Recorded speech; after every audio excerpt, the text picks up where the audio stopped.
नमस्कार, स्वागत है आपका कृषि दर्शन में। आपके साथ मैं हूं अंजू सिंह।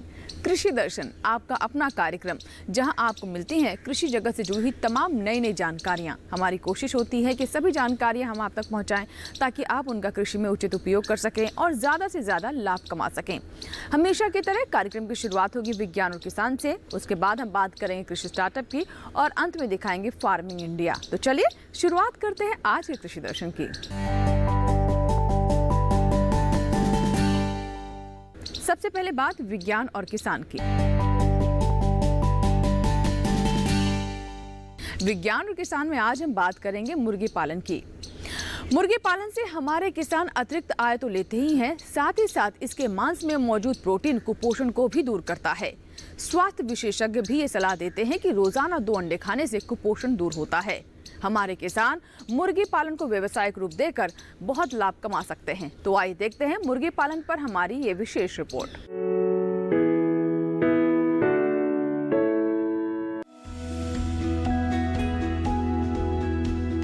पशुपालन हमारे देश के ग्रामीण जीवन का अटूट हिस्सा है। कोई भैंस पाल रहा है तो कोई गाय, कोई बकरी पाल रहा है तो कोई मछली। किसी को मधुमक्खियां पालने में दिलचस्पी है तो किसी को मुर्गी पालन में। कृषि से जुड़े व्यवसायों में मुर्गी पालन की अलग ही पहचान है। भारत में करीब 138 करोड़ पशु हैं और इनमें से 85 करोड़ मुर्गियां हैं।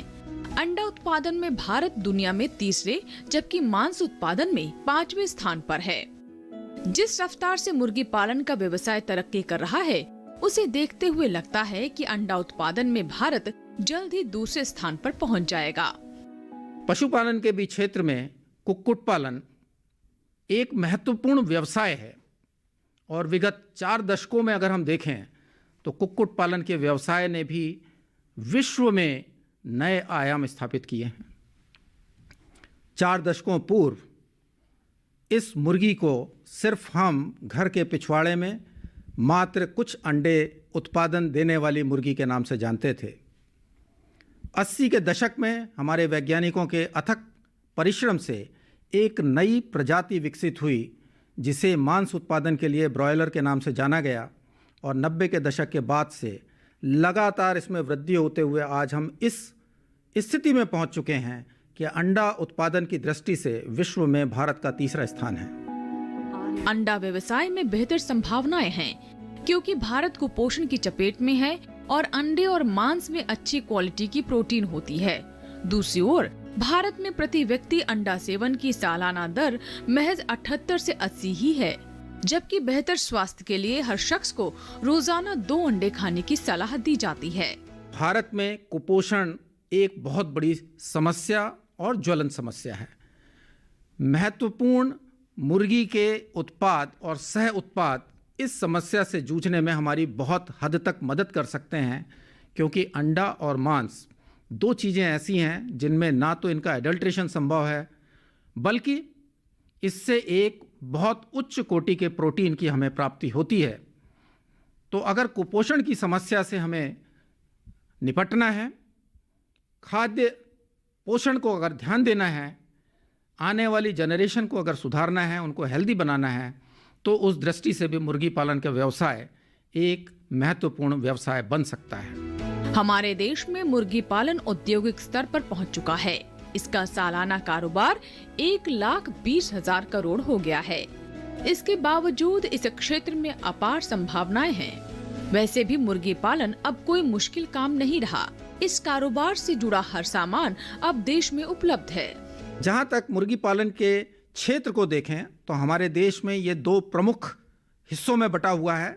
एक वो जो असंगठित क्षेत्र है जिसको हम बैकयार्ड पोल्ट्री की फार्म के नाम से जानते हैं, बैकयार्ड पोल्ट्री फार्मिंग के नाम से जानते हैं, जो घर में किचन गार्डन के रूप में घर के पिछवाड़े पे मुर्गी को रख करके समयानुसार अंडों की प्राप्ति और कभी कभी जब आवश्यकता हो तो इसके मांस को भी उपयोग किया जा सकता है। और ज़्यादातर घर के पिछवाड़े में ये कार्य महिलाओं के द्वारा किया जाता है, तो यह महिला सशक्तिकरण के लिए भी एक महत्वपूर्ण वरदान है। दूसरे शब्दों में कहूँ तो यह पिछवाड़े में पाले जाने वाली मुर्गी हमारे गरीब किसान भाइयों के लिए एक ATM का काम करती है। जब भी पैसे की आवश्यकता हो, मुर्गी को बेचकर पैसा लिया जा सकता है। घर के संतुलित भोजन की आवश्यकता हो, इसके अंडों का उपयोग करके आप अपने घर के परिवार के लोगों को संतुलित भोजन दे सकते हैं। और जब मांस की आवश्यकता हो तब भी आप, जब आपके परिवार में कोई आता है, गेस्ट आता है, तो इसका इस्तेमाल भी कर सकते हैं। पशुपालन पर्यावरण के लिए भी जरूरी है। अगर व्यवसायिक स्तर पर मुर्गी पालन कर रहे हैं तो इसकी बीट भी बहुत उपयोगी है। खास तौर से ये बेहतर खाद है और मशरूम का कंपोस्ट तैयार करने में भी इसका इस्तेमाल होता है। तो ये थी मुर्गी पालन पर हमारी विशेष रिपोर्ट। और अब बात इस माह के कृषि कैलेंडर की, जिसमें हम आपको बताते हैं कि मौसम और महीने के अनुसार कृषि में कौन कौन सी विशेष बातें हैं जिसका ध्यान रखना हमारे किसानों के लिए जरूरी है। प्याज की रोपाई के लिए यह समय और तापमान अनुकूल है, इसलिए किसान प्याज की तैयार पौध की जल्द से जल्द रोपाई का कार्य संपन्न करें। ध्यान रखें कि रोपाई वाले पौधे 6 सप्ताह से ज्यादा उम्र के ना हों। पौधों की रोपाई कम गहराई पर छोटी क्यारियों में ही करें। रोपाई के कुछ दिन पूर्व खेत में 20 से 25 टन प्रति हेक्टेयर की दर से गोबर की खाद अवश्य डालें। तो ये था इस माह का कृषि कैलेंडर। इसी के साथ ही वक्त हुआ एक छोटे से ब्रेक का। ब्रेक के बाद कृषि दर्शन में बात करेंगे कृषि स्टार्टअप की। कहीं मत जाइएगा, बने रहें कृषि दर्शन के साथ।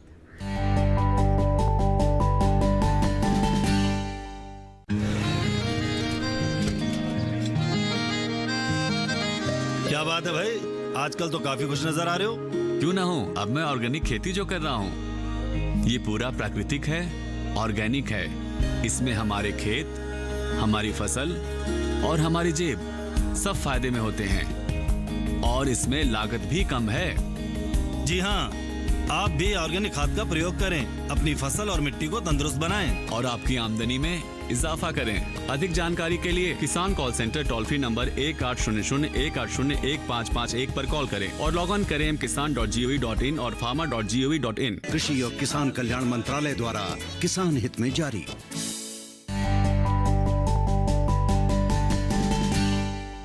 ब्रेक के बाद एक बार फिर आपका स्वागत है और अब बात करते हैं कृषि स्टार्टअप की।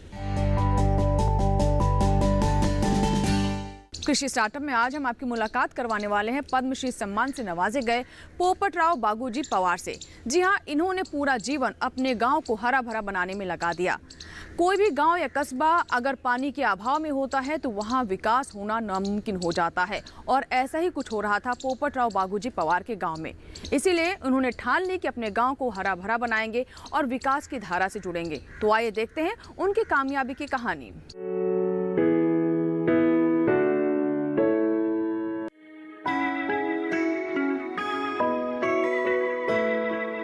पोपटराव बागूजी पवार का जन्म 1960 में महाराष्ट्र में हुआ। पोपटराव बागूजी पवार एक किसान और सरपंच हैं, जिन्होंने आदर्श गांव की नींव रखी है। पवार पिछले 20 सालों से गांव की सेवा में लगे हुए हैं। अपने गांव के प्रति निष्ठा और गांव के विकास के लिए किए गए कार्यों के लिए इन्हें सरकार द्वारा पद्मश्री अवार्ड से सम्मानित किया गया है। हेवारे बाजार पंचायत, जो कि जिला अहमदनगर महाराष्ट्र में आती है, वहाँ पोपटराव सरपंच का कार्यभार संभालते हैं। सरपंच होने के अलावा पवार आदर्श गांव कार्यक्रम के कार्यकारी निदेशक भी हैं। उन्होंने एक सूखा ग्रसित गांव को हरा भरा और सारी मूलभूत सुविधाएं उपलब्ध करवाने में बढ़ चढ़कर भाग लिया है। साल 1989 में बारिश के अकाल के चलते गांव में सूखा छा गया था। गांव में सूखा पड़ने के कारण पूरे गांव वाले लोगों को कृषि उपज, कम साधन और शराब जैसी कई अन्य समस्याओं से गुजरना पड़ रहा था। गांव में पानी की कमी की वजह से कृषि उपज भी नहीं हुई, लेकिन गांव के सरपंच बागूजी ने हार नहीं मानी और अपनी नीयत को साफ रखते हुए सरकारी योजनाओं का ज्यादा से ज्यादा लाभ गांव वालों को पहुंचाया और पेड़ लगाने का काम शुरू करवाया। बागूजी पवार की मेहनत ने पूरे गांव को फिर से हरा भरा कर दिया। बागूजी पवार ने गांव में पड़े सूखे की स्थिति से निपटने व गांव की स्थिति को सुधारने के लिए पानी बचाने के लिए कई नए तरीके अपनाने शुरू कर दिए। पानी का सही उपयोग करने के लिए लोगों को जागरूक किया ताकि गांव वालों को पानी की समस्या से न गुजरना पड़े। बागूजी पवार ने गांव के विकास के लिए पिछले 20 साल में हजारों पेड़ पौधे लगवाकर हेवरे बाजार को एक ग्रीन मॉडल विलेज बनाया है। महाराष्ट्र के अहमदनगर जिले के हेवरे बाजार में साल 1990 में सिर्फ 90 कुएं थे, लेकिन सरपंच पवार ने पिछले 20 सालों में ऐसा काम किया कि आज गांव में 294 से ज्यादा कुएं हैं। बागूजी पवार की मेहनत ने हिवरे बाजार को एक स्वच्छ और हरे भरे गांव में बदल दिया है। पवार ने अपनी नीतियों से गांव को विकास के मॉडल में बदल दिया है। साथ ही उन्होंने इस क्षेत्र के किसानों और युवा पीढ़ी के लिए एक मिसाल भी बनाई है। उनकी सफलता को सरकार द्वारा खूब सराहना मिली है। तो अभी आपने देखा कि असंभव कुछ भी नहीं है, बस मन में इच्छा शक्ति होनी चाहिए। फिलहाल बढ़ते हैं आगे और बात करते हैं किसानों के सवाल और हमारे विशेषज्ञ के जवाब की।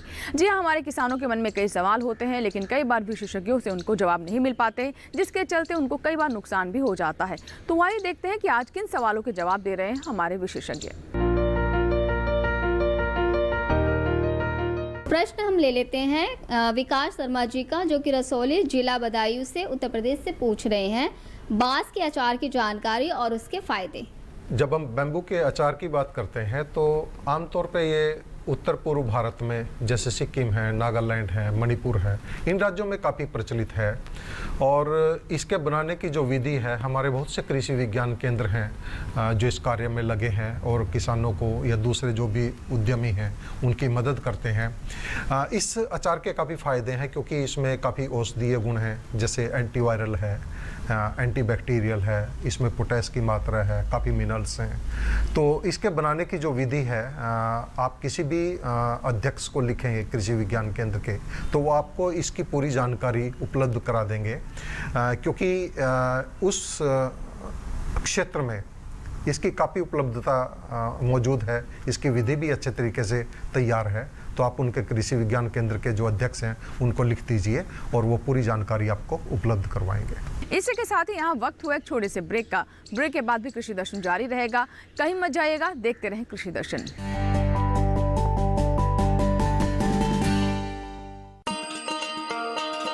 किसान भाइयों, गांठ बांध लो, गांठ बांध लो, बात बहुत है काम की, समृद्धि के पैगाम की। मिट्टी के मिजाज को समझो, मिट्टी के हर राज को समझो, मिट्टी की तुम जांच कराओ, मुफ्त सॉइल हेल्थ कार्ड ले जाओ। कभी मुनासिब बीज लगाओ, सही किस्म की खाद ले आओ, जितनी जरूरी उतनी डालो, सही मात्रा खुद पहचानो, इसको अपना मंत्र बना लो, मिट्टी की सेहत को जानो। बात बहुत है काम की, कम लागत अधिक वरदान की। किसान भाइयों, गांठ बांध लो, आज ही मिट्टी की जांच कराएं। राज्य सरकार के कृषि अधिकारी से संपर्क करें और मुफ्त में सॉइल हेल्थ कार्ड पाएं। कृषि और किसान कल्याण मंत्रालय द्वारा किसान हित में जारी। ब्रेक के बाद एक बार फिर आपका स्वागत है। आप देख रहे हैं कृषि दर्शन और अब बात फार्मिंग इंडिया की। फार्मिंग इंडिया में हम आपको जानकारी देते हैं 3 नए कृषि कानूनों का, जिनका मकसद है कि हमारे किसानों को उनकी उपज का बेहतर भाव मिले और उनके सामने बेहतर विकल्प हों। तो आइए देखते हैं क्या विशेष है इन तीनों कृषि कानूनों में।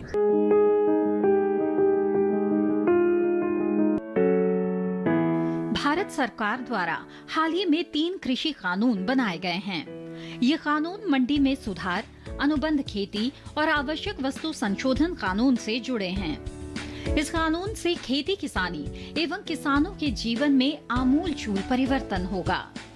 अब किसान अपने उत्पाद को किसी भी राज्य में मंडी के अंदर या बाहर कहीं भी बेच सकता है। पहला कानून बना है वो, उसमें 1 नेशन 1 एग्री मार्केट का जो विजुलाइज करा गया था वो अब बिल्कुल सच्चाई पे आ गया है। क्योंकि इसमें जैसे हम लोग सब जानते हैं कि पहले जो किसान थे वो उनको बाय फोर्स, क्योंकि सबसे पास वाली जो मंडी थी उसी की जानकारी रहती थी, तो वो वहीं जाते थे और ज़्यादा से ज़्यादा कोई अगर आसपास कोई और मंडी रही तो वहाँ पे, लेकिन एक राज्य से दूसरे राज्य में वो अपना सामान नहीं ले जा सकते थे। लेकिन अभी जो ये नया कानून आया है, इसमें जो ऑप्शंस हैं कि किसान कहाँ बेचना चाहता है, किसको बेचना चाहता है, कैसे बेचना चाहता है, ये इसको पूरा स्वतंत्रता मिल गई है। तो अब वो मंडी में भी अगर चाहे तो मंडी में जा सकता है, जो APMC मार्केट है, अगर उसको लगता है कि फ़ायदा वहाँ पर है तो वो वहाँ पे जा सकता है। अदरवाइज़ जो डायरेक्ट मार्केटिंग के ऑप्शंस हैं कि अपने खेत से या वेयर हाउस से, कोल्ड स्टोरेज से, कहीं से भी वो अपना माल बेच सकता है। तो ये तो किसान की तरफ की फ़ायदेमंद है, लेकिन व्यापारी को भी फ़ायदा हुआ है, क्योंकि पहले उसको हर मंडी के लिए लाइसेंस लेना पड़ता था और इंटर स्टेट ट्रेड में उसको दूसरे स्टेट का भी लाइसेंस लेना चाहिए पड़ता था। अब इसमें कोई समस्या नहीं है। एक पैन कार्ड अगर है व्यापारी के पास तो वो कहीं भी जाके डायरेक्ट खरीदारी कर सकता है। और जो दूसरा जो उसको संक्षिप्त में अगर कहें तो कॉन्ट्रैक्ट फार्मिंग एक्ट है, तो उसमें अब बड़ा स्ट्रक्चर्ड एक सिस्टम ला दिया गया है कि किसान और जो स्पॉन्सर है उनके बीच में लीगल एग्रीमेंट कैसे होगा कॉन्ट्रैक्ट का। क्योंकि अब तक जो होता भी था कॉन्ट्रैक्ट्स तो वो अनरिटन या कुछ मौखिक से हो जाते थे, लेकिन इसमें किसान के लिए सेफगार्ड्स बहुत रखे गए हैं। क्योंकि किसान थोड़ा सा वीक साइड अगर समझें उसको इस कॉन्ट्रैक्ट में, तो पूरे सेफगार्ड्स हैं कि जैसे पहले से ही पता रहेगा कि मेरे को किस बायर को देना है अपना सामान, किस क्वांटिटी का वो लेगा, किस प्राइस पे लेगा। तो ये फसल लगने के पहले ही प्राइस दोनों जने आपस में तय कर लेते हैं। और फिर ये है कि अगर जब वो सामान उठाएगा तो वो उस समय तो रसीद अपनी दे देगा, इनफैक्ट दोनों कानून में ये है, और 3 दिन में पेमेंट करना होगा। तो ये जो है सब ये राइडर्स काफ़ी अच्छे हैं, किसान की हित में है। और इन केस अगर कोई डिस्प्यूट आता है तो उसके लिए भी बहुत सहज तरीके हैं कि कोर्ट जाने की ज़रूरत नहीं पड़ेगी, बल्कि अपने लोकल या तो आपस में तालमेल हो जाए, या ज़्यादा से ज़्यादा SDM के पास जाके वो 1 महीने के टाइम में उसको सुलह करनी पड़ेगी। किसके मतलब डिस्प्यूट रेजोल्यूशन हो जाएगा, 1 महीने का टाइम है उसमें। बुधवार को राजधानी दिल्ली में स्थित विज्ञान भवन में केंद्रीय कृषि एवं किसान कल्याण मंत्री नरेंद्र सिंह तोमर, रेल मंत्री पीयूष गोयल और राज्य मंत्री सोम प्रकाश ने किसान प्रतिनिधियों से अगले स्तर की बैठक में बातचीत की। क्या विशेष रहा, आइए देखते हैं इस रिपोर्ट में।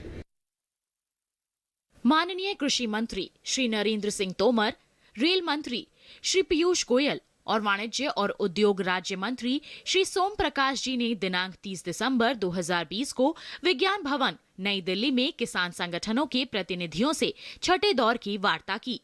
माननीय कृषि मंत्री ने किसान संगठनों के प्रतिनिधियों का स्वागत किया और किसानों को सशक्त बनाने के लिए कृषि क्षेत्र में किए गए सरकार के प्रयासों से पुनः अवगत कराया। कृषि मंत्री ने किसान संगठनों के प्रतिनिधियों को आंदोलन शांतिपूर्ण एवं अनुशासनात्मक तरीके से किए जाने पर धन्यवाद दिया। किसान प्रतिनिधियों से अनुरोध किया कि उनकी परेशानियों को ध्यान में रखते हुए सरकार किसानों के मुद्दे पर समाधान करने हेतु हर संभव प्रयास करने के लिए तत्पर है। आज की बैठक पूर्व की तरह बहुत अच्छे वातावरण में सौहार्दपूर्ण वातावरण में संपन्न हुई। और आज की बैठक में किसान यूनियन के नेताओं ने जो 4 विषय चर्चा के लिए रखे थे, उनमें 2 विषयों पर आपसी रजामंदी सरकार और यूनियन के बीच में हो गई है। पहला जो एनवायरनमेंट से संबंधित ऑर्डिनेंस है, उसमें फराली और किसान सम्मिलित हैं। उनकी शंका थी कि किसान को इसमें नहीं होना चाहिए। सरकार ने कहा है कि हम आपकी चिंता से वाकिफ़ हैं और इस मामले में दोनों पक्षों में रजामंदी हो गई है। दूसरा, इलेक्ट्रिसिटी एक्ट जो अभी आया नहीं है, लेकिन उन सबको लगता है कि अगर इलेक्ट्रिसिटी में ये रिफॉर्म आएगा तो इससे किसानों को नुकसान होगा। किसानों की सिंचाई के लिए जो विद्युत की सब्सिडी दी जाती है, वो राज्य जिस प्रकार से पहले से देते रहे हैं वैसी ही चलनी चाहिए, ऐसी यूनियंस की मांग थी। उस मांग पर भी यूनियन और सरकार के बीच में रजामंदी हो गई है। एजेंडे में 4 पॉइंट थे 4 में से 2 यानी 50% रजामंदी आज की बैठक में हो गई है और ये बहुत ही सुखद वातावरण में संपन्न हुई और इससे दोनों पक्ष में एक अच्छे प्रकार के माहौल का निर्माण हुआ। किसान संगठनों के प्रतिनिधियों ने भी कृषि सुधार कानूनों से संबंधित मुद्दों पर सरकार के समक्ष अपने विचार रखे, जिस पर सरकार ने उन्हें योग्य निर्णय लेने का आश्वासन दिया। 3 कानून, जिनमें 2 नए कानून हैं, 1 संशोधन है, इनको रिपील करने की बात यूनियंस करती रही हैं और हम लोगों ने अपने तर्कों से उनको यह बताने की कोशिश की कि किसान की कठिनाई कहाँ है और जहाँ कठिनाई है वहाँ खुले मन से सरकार विचार करने को तैयार है। इसी प्रकार से एमएसपी के विषय में भी सरकार पहले ही यह कहती रही है कि एमएसपी जारी है, जारी रहेगी। पिछले बार जब हमने प्रस्ताव दिए थे उस समय भी हमने ये कहा था कि एमएसपी जारी रहेगी, ये लिखित में सरकार देने को तैयार है। हम उस पर अभी भी दृढ़ हैं, लेकिन उन्हें ऐसा लगता है कि एमएसपी को कानूनी दर्जा मिलना चाहिए। तो कानून के विषय में और एमएसपी के विषय में चर्चा अभी पूर्ण नहीं हुई है, चर्चा जारी है और हम लोग 4 तारीख को 2 बजे फिर से इकट्ठा होंगे और इन विषयों पर चर्चा को आगे बढ़ाएंगे। कृषि के क्षेत्र को गति देने के लिए एग्रीकल्चर इंफ्रास्ट्रक्चर फंड की महत्वपूर्ण भूमिका है। क्या विशेष है इसमें, आइए देखते हैं इस रिपोर्ट में।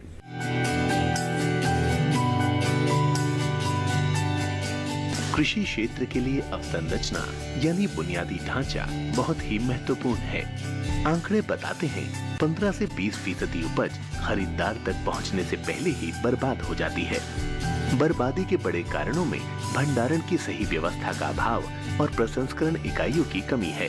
कृषि अवसंरचना जितनी मजबूत होगी, बर्बादी उतनी ही कम होगी।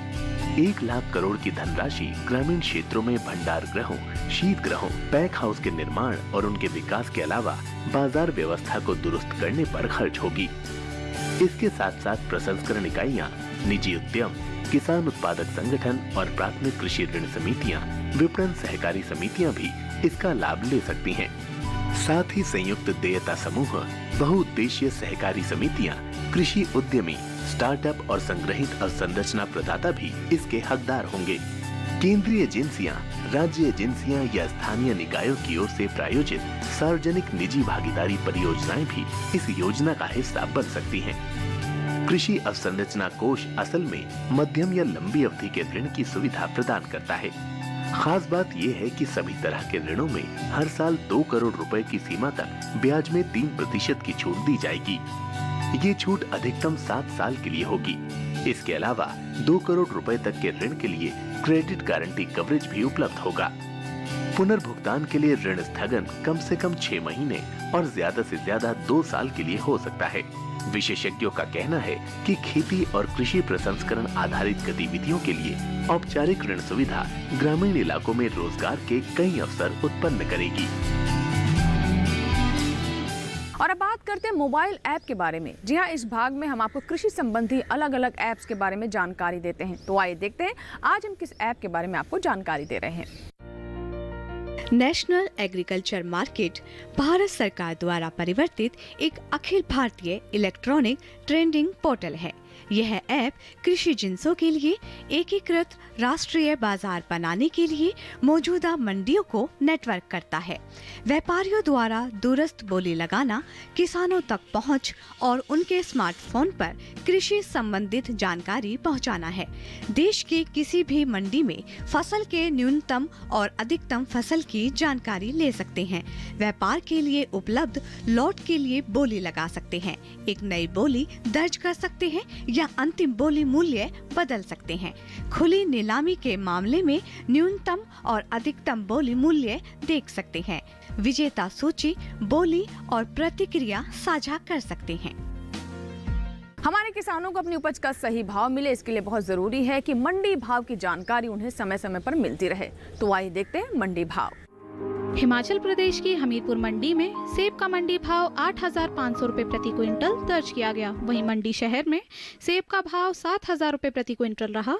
वहीं कांगड़ा मंडी में सेब का भाव 6,000 रुपए प्रति क्विंटल दर्ज किया गया। जम्मू कश्मीर की कठुआ मंडी में सेब का भाव 4,700 रुपए प्रति क्विंटल रहा। वहीं उधमपुर मंडी में इसका भाव 4,500 रुपए प्रति क्विंटल दर्ज किया गया। और अब देख लेते हैं ट्विटर प्लेट, जिसमें हम आपको बताते हैं कृषि संबंधित ट्वीट्स के बारे में। तो आइए डालते हैं इस पर नजर।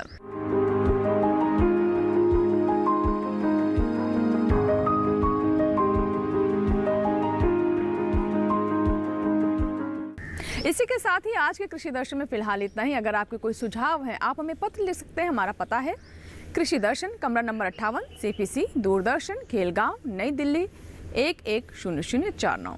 अगर आप चाहें तो हमें ईमेल भी कर सकते हैं। हमारा ईमेल पता है nationalkrishidarshan@gmail.com।